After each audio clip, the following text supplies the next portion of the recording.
नमस्कार, मी पोपट पिटेकर. नवराष्ट्रामध्ये आपलं सर्वांचं स्वागत. ज्येष्ठ समाजसेवक अण्णा हजारे 90वा वाढदिवस मोठ्या उत्साहात साजरा करताना आपल्याला पाहायला मिळते. मात्र सरकारकडून त्यांना एक रणगाडा भेट देण्यात आला आहे. पण हे रणगाडा आणण्यासाठी काय करावं लागले, किती दिवसापासून याचा पाठपुरावा करत होते, या संदर्भात आपण बोलणार आहोत.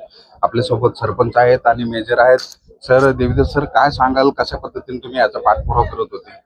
कंप्लीट 1 वर्ष झालं. 1 वर्षापासून ह्या रणगाडा आणण्यासाठी आमचे प्रयत्न चालू होते. यांच्यामध्ये चंद्रकांत शिंदे असेल, जयसिंग भाऊ मापारी सरपंच असेल, मी असेल, आम्ही खूप मेहनतीने 1 वर्षापासून दिल्लीपर्यंत लेटर व्यवहार करून आज हा रणगाडा राळेगण सिद्धी येथे पोच झाला आहे. खरं तर काय अभिमान वाटतो तुम्हाला? आता हा रणगाडा राळेगण सिद्धीत दाखल झालाय आणि याची अण्णा हजारेंनी देखील पूजा केली होती. भारतीय सैन्यामध्ये एक खूप मोठी यंत्रसामुग्री मानली जाणारी म्हणजे हा रणगाडा.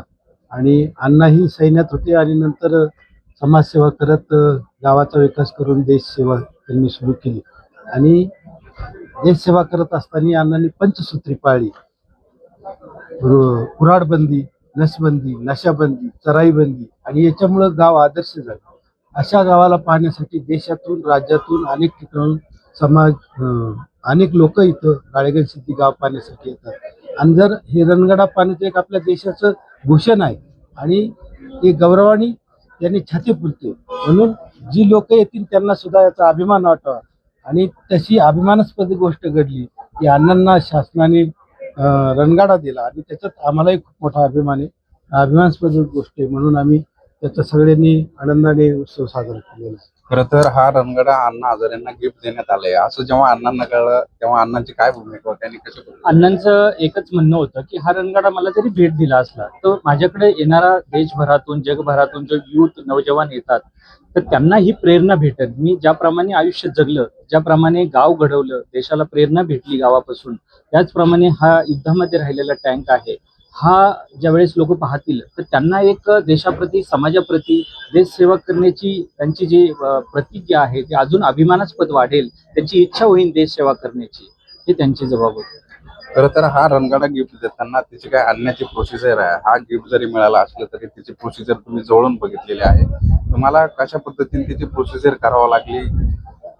तर आणण्यासाठी सिव्हिल ट्रेनला भाड्याने केलं. आपण सो खर्चाने इथे घेऊन आलेलो आहे आणि क्रेन पण सो खर्चाने इथं अनलोड केलेलं आहे. खरं तर सरकारच्या ज्या परवानगी वगैरे असते ते मिळालं असलं तरी सगळी परवानगी असतील आणि इथं आणण्याची प्रोसिजर असेल आणि इथं तो रणगाडा ठेवण्यासाठी ते तुम्ही बांधकाम वगैरे सगळं जवळून बघितलेलं आहे. हो, बांधकाम गेल्या 15 दिवसापासून बांधकाम चालू आहे. ग्रेनाईट वगैरे लावायचे काम चालू आहे. अजून 1-2-3 दिवस लागतील हा रणगाडा पूर्ण सज्ज होण्यासाठी. तुम्ही पाहू शकता ही जी प्रोसेस होती आणि अण्णा हजारेंना ही जी काही सरकारकडून गिफ्ट देण्यात आलेलं आहे रणगाडा, त्यानंतर मोठा उत्साह इथं आपल्या गावामध्ये, राळेगणमध्ये आपल्याला पाहायला मिळतोय आणि गावकरी देखील मोठा आनंद व्यक्त आपल्याला इथं दिसून येतात. पोपट पिटेकर, राळेगण सिद्धी, अहिल्यानगर.